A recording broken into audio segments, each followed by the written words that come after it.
மன்னர்கள் ஆட்சி காலத்தில் இந்த சின்ன கிராமம்தான் தலைநகரம். பிரிட்டிஷ் ஆட்சி காலத்திலும் இந்த கிராமம்தான் தலைநகரம். முகலாயர்கள் ஆட்சி காலத்திலும் இந்த கிராமம்தான் தலைநகரம்.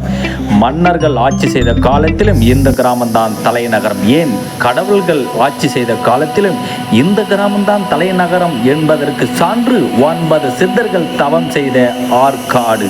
ஸ்ரீ லட்சுமணன் அறங்காவலர் தலைவர், ராணிப்பேட்டை மாவட்டம்.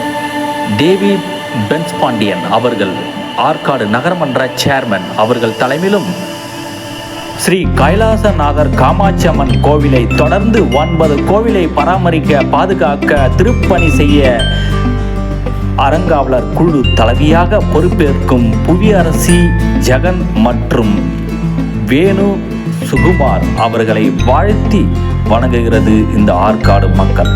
இதற்கெல்லாம் தூணாக விளங்கிய பென்ஸ்பாண்டியன் 9 கோவில்களை 50க்கும் மேற்பட்ட கோவில்களை குடமுழுக்கு செய்து அமைதியாக சாதனை படைத்த அமைதி புயல் பென்ஸ்பாண்டியன். சிவனை தரிசிக்கவே சிவனுடைய அனுமதி வேணும் என்று சொல்லும்போது சிவனுக்கே 50 வீடுகள் கட்டி கிரகபிரவேசம் செய்த பென்ஸ்பாண்டியன் யாராக இருக்க முடியும்? சிவனுடைய மறுபிறவியா?